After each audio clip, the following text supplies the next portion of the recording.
So if you can get a resale that's less expensive than a new build, then you actually end up with more equity as long as you keep the property up. And that was one of the things that she was concerned about. So um, just wanted to share that as a thought process to consider with somebody who's moving from one house to another and might be downsizing.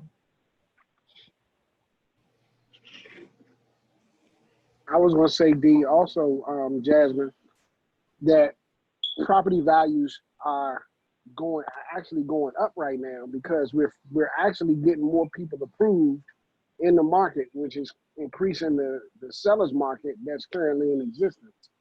So if you've been watching the news lately, you can see that new home construction is up. I think it said 14%. People are more buyers. We have more buyers now. I think it's like 4% increase in people buying homes. So the COVID is actually pushing people into purchasing for whatever reason. I don't know all of the related factors to the trend, but you do see the property values not only holding value, but they're actually increasing in value in the midst of the COVID. Mm-hmm. Yeah. And so this is Kara. Something else that I've been talking to different people about that I noticed was, I guess, a benefit was if you kind of been watching everything, the benefits have been going to homeowners and the incentives. The renters are still trying to fight to get rent relief and everything like that, but the homeowners have gotten, a lot of bailout money and things like that. So I found that to be interesting. Very much so.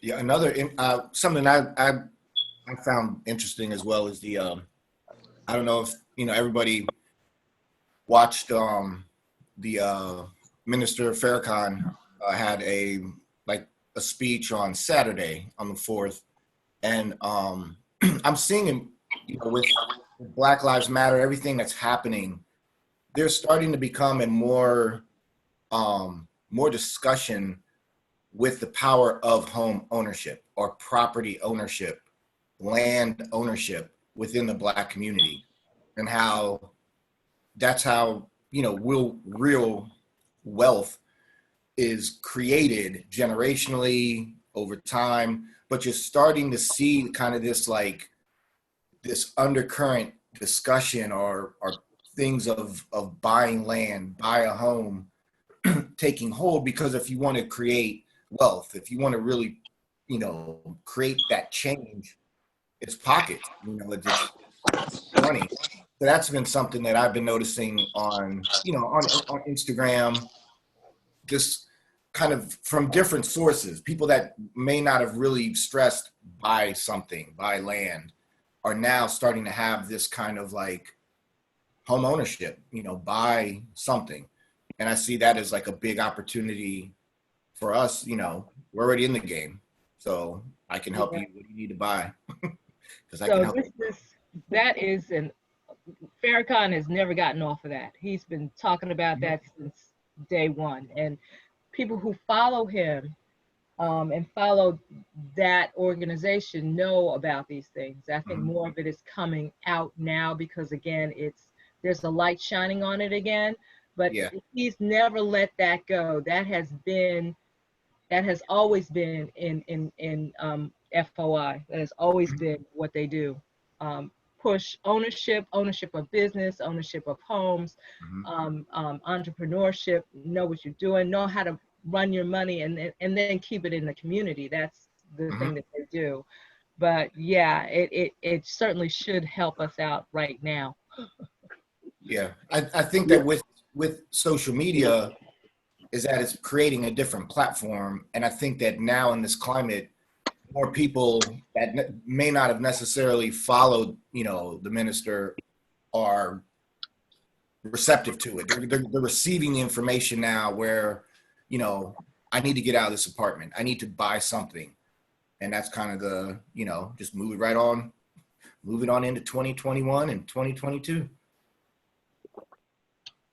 So I was going to say, guys, and that leads me to think about marketing, because when I was a school principal, we used to always, I see teachers and they were always telling kids, oh, pick me. They had their hands up, they all excited, say, not you. You got to raise a quiet hand. I always pick the kid and say, oh, pick me. And we have to be those agents that are not silent. We got to be like, hey, pick me, because there are people out here now looking to invest, looking to, like Curtis said, invest in real estate. I want to know even if a person come to me talking about investing in real estate, they don't own their home. I'm going to say, first thing you got to do is get your own home. Yep. Let's get you your own home first. So, and then let's buy some other properties. That might not be the way they want to talk about it. Well, I want to get some money first, and then I want to go get my house. Well, let's get you a house first, so you can have somewhere to live before you try to get somebody else's house. You don't, and so you change the narrative for them, but you got to be the person that they pick. And so you got to get out marketing, and the only way to market now is virtually. I mean, you got to get on not only your social media platforms, but you got to set up these campaigns in Constant Contact. I know Curtis did it. I told him, just copy my stuff. If somebody else in Constant Contact has already did it, you don't have to reinvent it. Just copy the link, put your picture in there, and send it out to your people. Because now they're going to get campaigns and say, ooh, pick me. I want to be your agent. Hey, I know you're thinking about investing. Pick me. And so that's how this topic actually came up. Why smart people are buying in the midst of COVID. It's the best time to do it if you ever been thinking about it. Now we know who's identified as essential employees. We got some stability with their income. We know who to target. I mean, I'm targeting Metro people that work for Metro. My son works for Metro. I'm targeting people that work for Metro. I'm targeting people that work in the healthcare industry. I'm targeting, where the targets are. I mean, it's like they got a bullseye on their back. All you got to do is go after them,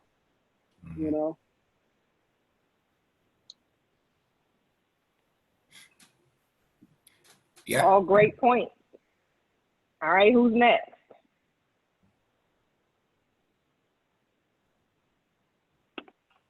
All right, let's see who we haven't heard from. Shalante. Miss Davis. My hand wasn't up. I thought we was going for the people that said pick me. You go for them, and then you go for the one that's sitting way in the back trying to be quiet.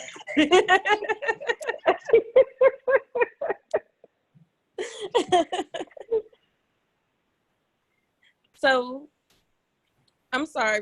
Repeat the question. What am I answering? Oh boy. Curtis, you want to tell her what the question was? Basically, how would you convince somebody looking to purchase amidst the COVID-19 environment? Oh, okay. So usually kind of like what Curtis was saying, you talk to them, especially people who are, renting apartments. The good thing about the COVID, people had a lot of time to sit back.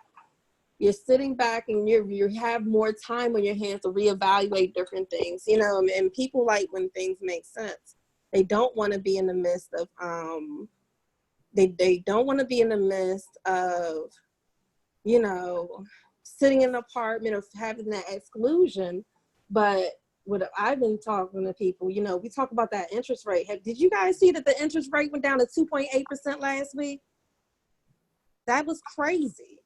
So, that just kind of really motivated people. A lot of people who wasn't able to become pre-approved based on their income, with the interest rates going down because of COVID, now is the time to take advantage of it.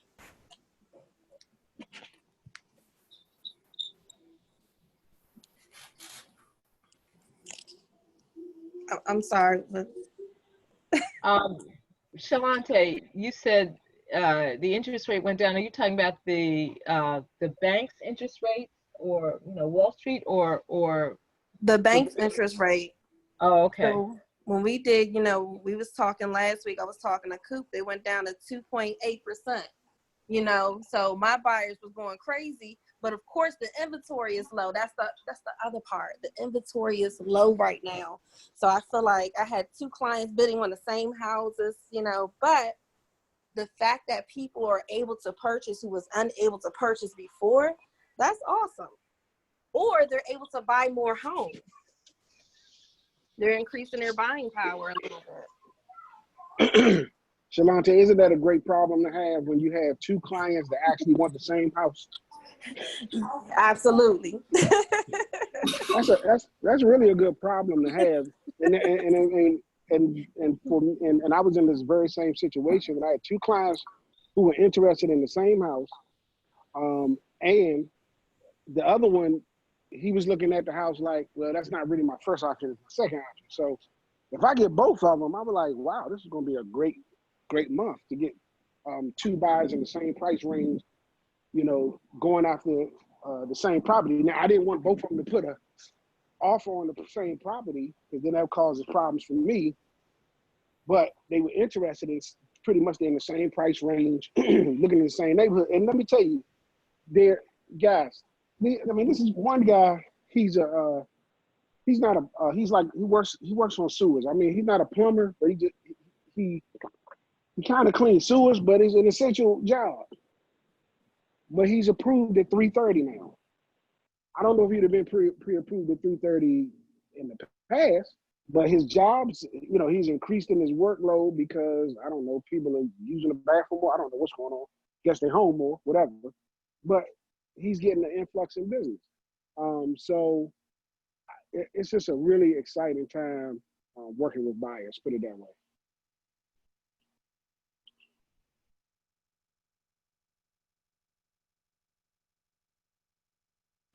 I was done. Those are all excellent points. All right, let's see. Who do we have next?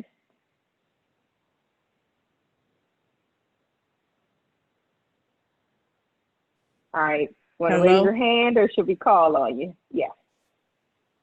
Okay, so this is Anita. So what I was going to say is, and this, everybody has spoke, or, you know, the same thing. Of course, everybody, the interest rate is wonderful right now. And so you're either to qualify for where maybe you weren't, or you were able to qualify for more than what you would be able to, or be able to purchase more than what you were previously able to purchase. And also too, just from this, so this being the seller's market, you have those sellers now that maybe were in their first home and they're looking for their next home. So it's kind of an advantage for them as well, in that they're able to get more of a second home than maybe they would have previously been able to get, but they're going to be able to also maximize the amount that they're able to get for the sale of their current home.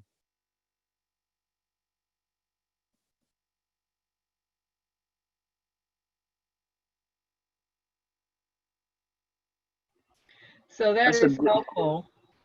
Yeah. I was going to ask a question behind that though. So they have more money to buy their next home. How do you work with them to buy, as this is a seller's market? How you know, like, what kinds of things do you put in their contract, or what kinds of, how do you advise them about, you know, the best way to put in the best offer, the offer that will get them the home? So we just talked about that. I did a one-on-one buyers consult. I mean, working with buyers because KK is back and Kara Noden is back. So I did a one-on-one with her this morning, D, and that very same question came up. And essentially, when you're going through any, even though the person is selling the house, you still want to get them pre-approved, still do a buyer's consultation. In the buyer's consultation, you want to make sure that they understand the type of market that we're in and that it's going to benefit them on the listing side. But on the buyer side, that means they're going to have to be very aggressive. They're going to have to be They're gonna have to kind of be anxious. They got to move quickly because the property is not gonna be there if they think about it too long. And they're gonna have to write their best offer the first time because you might not get a second chance to write your best offer. Sometimes agents aren't even coming back and asking you for your highest and best because they got 15, 20 offers because people are just trying to get out the house. So people are willing to go to showings. That's another reason why people are. It's good to get people out here in the market during COVID. You know, people want to get out the house. They want to go see something different. They want to go look at other houses. They want to check them out. They want to write an offer. They want to do something new. They want to kind of break the monotony that they find themselves in. So with my sellers who want to now purchase, I go through the exact same process as I do with any other buyer. I deal with the listing side just like I deal with any other listing. Then I say on the buying side, here's what you got to do. You got to write an offer. You got to make it an aggressive offer. And you got to, you might have to put more earnest money deposit down than 1%. You might have to be willing to take less closing costs because it's a very, very, very low inventory, as Shalante alluded to. Especially considering the fact that the purchase of the new house is probably contingent upon the sale of the old house. So, that's maybe not a contingency that someone else may have. So you have to then still make sure that with that contingency, your offer still is more attractive than that person without that contingency. Right. And I'm glad you said that, Anita, because that's what I was trying to think of. What you must do, you have to get that listing, that person who wants to sell their house, you got to let them know, hey, we need to get you locked into a new house so that we know where you're going to before we put your old house on the market, because I'm going to get a lot of offers that we're going to have to try to do coinciding settlements, or, you move out and then you don't want to pay that mortgage of the house you moved out of. So we got to time this thing perfectly. The best way to do that is for you to be locked into your purchase contract before you put your house on the market. Okay. That was the question. Okay. Thank you.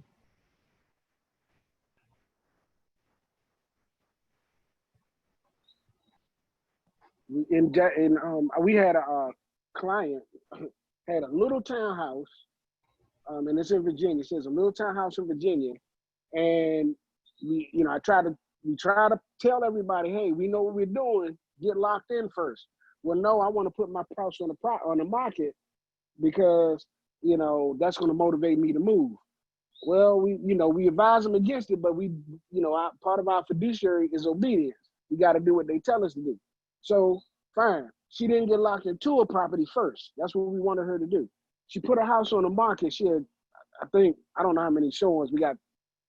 I don't know. I think it was how many. Do you remember how many showings we had, Jasmine, in that weekend? I'm not sure, but I remember we had like 17 offers or something like that on her property. I think it was like we got 60 requests for showings. We got 17 bona fide offers, and that was in the first weekend that we put the property on the market. So now she's panicked, and now she can't find a house. So we had to end up. And then she pulled it off the market. We had to pull the house off the market and rescind all the offers.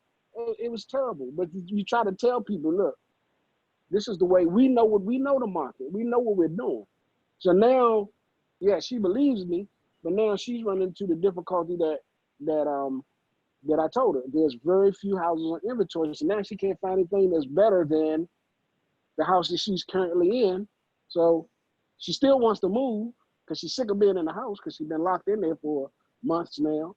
So she still wants to move just to escape, like as Curtis was saying, just to get out of where she is, see something different. So you have good problems. I call those good problems in a way because you still have clients. I'm done. Those are very good problems to have. And I actually just got a call about that property even this morning. So you guys, everybody gave great points. And because you've done so well, I think I'm just going to let you all host our home buyer seminar on Saturday because that's the topic. So you guys have done a phenomenal job. And I just want to make sure that we take all the information that we've heard today and even add to it. So when we're talking to people, we can encourage them. because a lot of people during these uncertain times, they're a little bit fearful, so they don't necessarily know what the real estate market looks like. But our industry has been booming. And because the inventory is low, although it's kind of a good problem in a sense, it is a really good problem because low inventory, we know the rules of supply and demand. If the supply is high but the demand is low, it protects our real estate value and allows it to keep climbing up. And it also increases new home builds, and then that further insulates our real estate market and keeps those values just climbing. So when we talk to our buyers, of course, none of us know what tomorrow holds, but it kind of helps for us to give them a sense of security with regards to their equity that they're going to have in their property, because a lot of people will say, well, it's an international crisis. Why should I purchase? Well, these are the reasons why, and you guys have done such a phenomenal job of touching on them. One of the things that I want to say, and it's been articulated by you guys, I just want to position it in a light that is a solution for a lot of the things that are going on today. As we all know, being faced with COVID, the main things were safety, health, and then financial stability. Safety, health, and financial stability are things that are provided by home ownership. You're safe. So when they're talking about, doing stay-at-home orders and everybody being made to shelter in place and all those different things, you don't necessarily have to worry about that because you're safely in your own home. And the wealth, I'm sorry, let me not go there first. I'll go to the health piece. Just like Curtis was saying, I was so happy to hear you say that. If you're living in a high-rise apartment building, you have 20 floors to go up, everybody's on the same elevator. How in the world are you going to socially distance from people? And even if you are living in a great, high-rise apartment building where you have a bunch of beautiful amenities, how are you going to protect your family from something like this, whether now or in the future? So home ownership just provides so many solutions to what we see going on now. And then to piggyback on what I heard Dee and Curtis talking about as well, with, whether it be Farrakhan or whomever in the market is encouraging people to own homes, this is one of the foundational pieces to help solve the inequality that we see. Home ownership. Black people are actually at the lowest home ownership that we've been in many, many, many years. After 2008, so many people sold homes and never got back into the real estate market, and we need to encourage them to do so. We believe in home ownership for all people, but we can position our industry as a solution for so many of the causes that we see people having such an outcry about right now. So home ownership can be an answer to the inequality. It can be an answer to the generational wealth. It can be an answer to the wellness piece. It can be an answer to the safety piece. It can be an answer to all of those things, and then the quality of life for one's family. Since we've been away on COVID and everybody's had to socially distance, it's been so hard not being able to see everybody and hug everybody on a weekly basis. You guys know how we are. We're people. So we just love people, and we love to love on people in that way. But when you have to be at home, what do you want? Like Curtis was talking about, your amenities. Do you want that to be a one-bedroom apartment, or do you want to have multiple rooms that you can go into? Maybe even a basement, a backyard. You can sit out front and still be sheltering in place. You can have a cookout in your backyard with just you and your family and still be sheltering in place. My neighbor the other week said that I'm about to start a garden.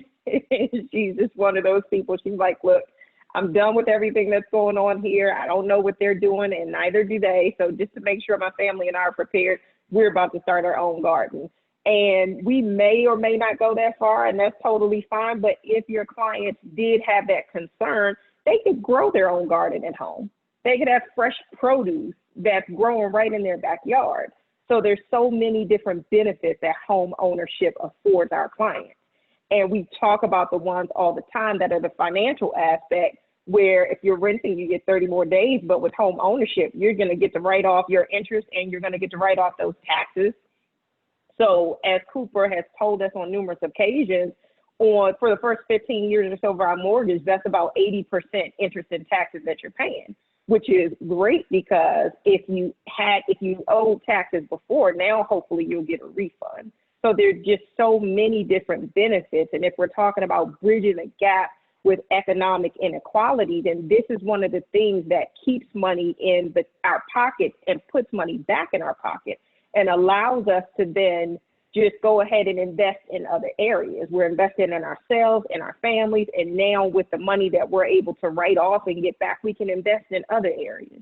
So we have so many great talking points with regards to why this is the best time, why this is a very smart time to buy in the midst of COVID. And I think one of the most important things for us to do is position it as a means to an end or as a solution for so many of the different things that we're seeing now. Even if we were to say with regards to, everything we see with, inequality and all those different things, now with FHA, we know this, it's been this way for so long, but people can buy for only 3.5% down. A lot of people have gotten all kind of government money. I know I've heard a number of people say, even with the unemployment benefits, they've been receiving more than they were when they were working their full-time job. So a lot of people are able to save. We know that some people have been affected negatively, but some people have been affected very positively. So like Mr. Porter was saying, we want to market to those people, to all of our first responders.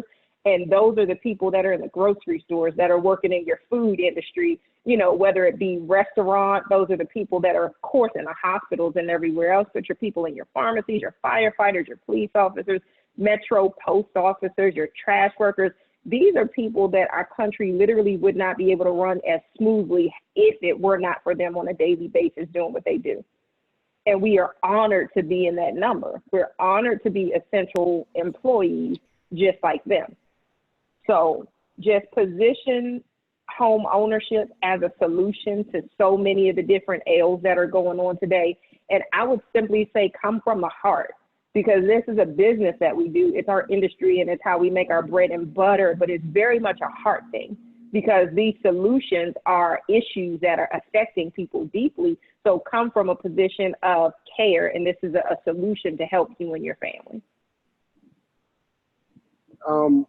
One other things, those are great points, Jasmine. One of the other things that I just really had to reflect on, I think somebody said it kind of earlier, but I wanted to expand on it a little bit, is that fortunately for us, we've been able to pay our mortgage in the midst of this crisis. But it's funny to me, not funny, but it's interesting to me that whenever I call into the mortgage company just to make a payment, the first thing it does is say, if you're calling because you can't make your payment, press 1. That's the new option. It's the new option. If I'm calling because I want to get my payment, get a whatever, I think they're calling the forbearance or whatever. If that's the first option now, and many people are calling in. So the advantages to home ownership is saying that the banks realize, when we went through the situation before and it was an economic collapse, it was because people tried to bail out on the banks. And the banks probably learned that they would have benefited by being able to put those payments on the back end and then collecting once everything lifted, as opposed to just holding people's feet to the fire, so to speak. And then they ended up with a whole bunch of houses, people turning into keys because they just, they can't afford their homes anymore. So banks are being very gracious and very lenient in the midst of the COVID.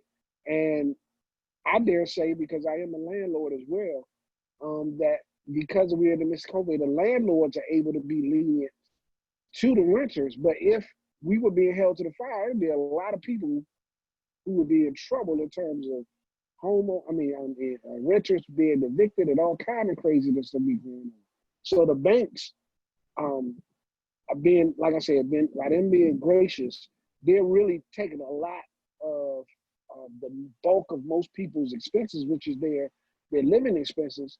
They're taking a lot of that off of the average American's plate by allowing people in different situations to not have to worry about making their mortgage payments, and instead to reallocate those resources to get through these trying times. So all of those things are benefits that we can highlight when we start to talk about why smart people are taking advantage of purchasing. I've even seen a car commercial where you can go buy a car and they'll allow you to bring it back if you decide you can't afford it. I'm about to go get me a car and I'm gonna take it back. Just kidding. Are we getting the one that I wanted? No, you can go get your own car. You can take it back. Okay. So we're gonna go get two and take them back. Yeah, we're gonna drive them around like Fast and Furious. I'm trying to get out of this house. Help me, y'all.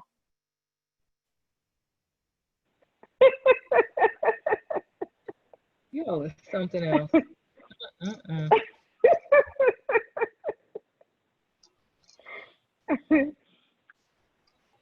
You guys are the best. For Saturday, all of our clients need to register. So we sent out the link. They register and they get all the information that's going to come directly over to them, but we'll need to register as well so that we can just go into the meeting smoothly and we don't have to worry about maybe the first 5 or 10 minutes being people register and receiving a link and then, joining the meeting. But I'm excited. I'm really excited. This is the first. Is that you, Mr. Porter? Actually, a question for me. This is Anita, because I had someone who said that they went in and registered, but they didn't receive a confirmation or should they have, once they registered, should they have received a confirmation or a link or something to be able to join? Yes, they should have definitely have received the confirmation. Send me the person's name and I can resend it. In the event that something happened to it the first time, we'll make sure that they get it. Okay. So, because every time someone registers, it comes on our screen. So we have their information and we can just shoot it over to them. Okay, thanks a lot. So following up You're on welcome. that, I keep doing that. So following up on that, did I hear you say, Jasmine, that we were to register as well? Yes. So for all of us. All of us register for it so we don't have to take the first few minutes trying to get into the actual seminar. So just register just like everybody else would in advance, and then you're going to get the link. Okay. And Shalante doesn't have to pass out tickets, right? Shalante doesn't have to pass out tickets. But do you guys have any, requests or any ideas that you think would be good for Saturday? I'm just really excited about the virtual home buyer thing. I'm just eager to see how it goes. And I feel as though this is something that we can even encourage the people that show up on Saturday to then share with their friends. And maybe we can do this more frequently rather than waiting, once a month. We'd like to do this once a month. Now you see why I'm so excited about it, because, depending on the feedback and all those different things, it would be a tremendous goal to do this on a regular basis, because it doesn't take anything to schedule a Zoom meeting and host it. So whether that's every other week we're hosting it, or each of you being able to host it on your own as well, you'll see, kind of what the nuts and bolts are. And even if you do something such as like what Shalante did with the virtual round table, I want for each of us to extend the invitation for buyers to get information on an ongoing basis, so that you're constantly building your book of business, you're constantly building your pipeline, you're educating people, you're being a resource, so that, when people do want to purchase, they see you saying, hey, pick me, I'm right here. And then they'll call Curtis, they'll call Anissa and say, I'm actually ready to purchase my home. Thank you for the seminar that you did. That was some very useful information. I know that we've been recording these Zooms, but I figure we're going to record Saturday. Yes. Okay. So we can use that as training as well. Yeah, you sure can. Mm-hmm. And I would encourage you guys, Curtis, to just even have Zoom meetings with your circle of influence, similar to what we're doing, and using the same format. Just to have a talk about what they want to do in the state. That's kind of what I see Saturday as. Basically, I look at it as training for me with Zoom, with this virtual platform, because I do feel that this is really going to be the normal. You know, we'll never go back to how life used to be, which is, you know, I've been loving it. So the gym's back open. I haven't coached a class, like, you know, so I'm not coaching anymore. So last week was really weird for me because I still have like reminders, like, you know, you have to coach the 12 o'clock, you have to coach the, you know, the 5 o'clock. So Paul, I just been sitting around the house just looking out. Then I'll go work out because I'm bored. But I've been loving the COVID's been great. So I had a specific question that I wanted to ask, which was, I had talked about resale versus new, and I would hope that we would touch on that during the seminar so that folks could see the difference and hear about, you know, working with an agent with a new home, and, you know, some of the things that might come up if you're buying new versus resale. Yes. D, that's a very good topic. Yes. I love talking about buying new versus resale, and I love when people are buying new, and I love talking about how we work with, you know, new builders as a realtor, which virtually costs them not a penny. They don't have to pay a penny. We're going to work with the builder. We're going to get paid. They're going to have representation, and we're going to save them a ton of money that the builder wasn't going to give to them in the first place. So there's a lot of new builders out there now who are actually doing everything that they can to entice customers to come in, which I'm glad I said that, because this is what I really wanted to get to. You guys can still do these virtual tours and share them.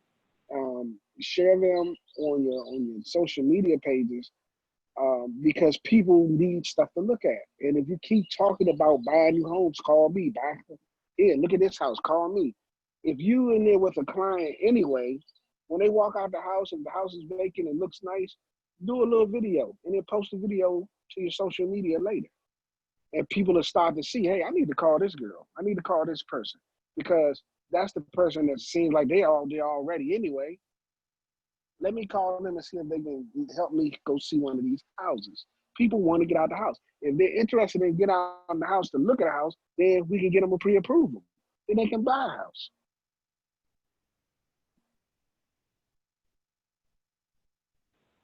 That's a great point to make. So I'm going to say that it's 1:33. If anybody has to go, I want to release you to go, and we can continue the conversation for those of us that are still available. I want to piggyback on the point you just made. I gotta go because I gotta go look at this car.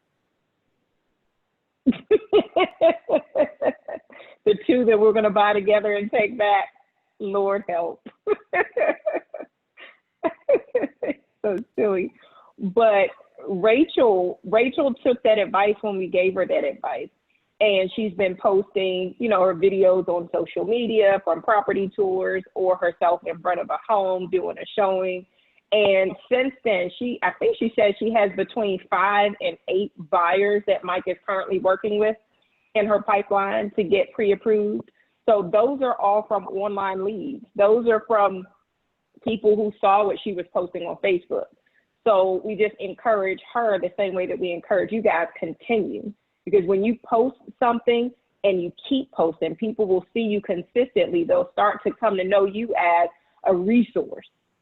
I just got a call from somebody yesterday for something that Shalante had posted on her Facebook. So when they see you posting on a regular basis, they will say, okay, well, if I need to know about this, I know somebody who's always providing that information. Remember, we talked before about being a resource to people and adding value. And that's one of the ways that we do it. Shalante's a big All right, so we can do. So silly.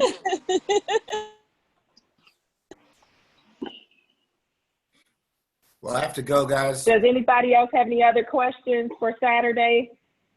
No, that's it. I gotta go too, Curtis, because I gotta go look at this car before my wife figure out I'm gone.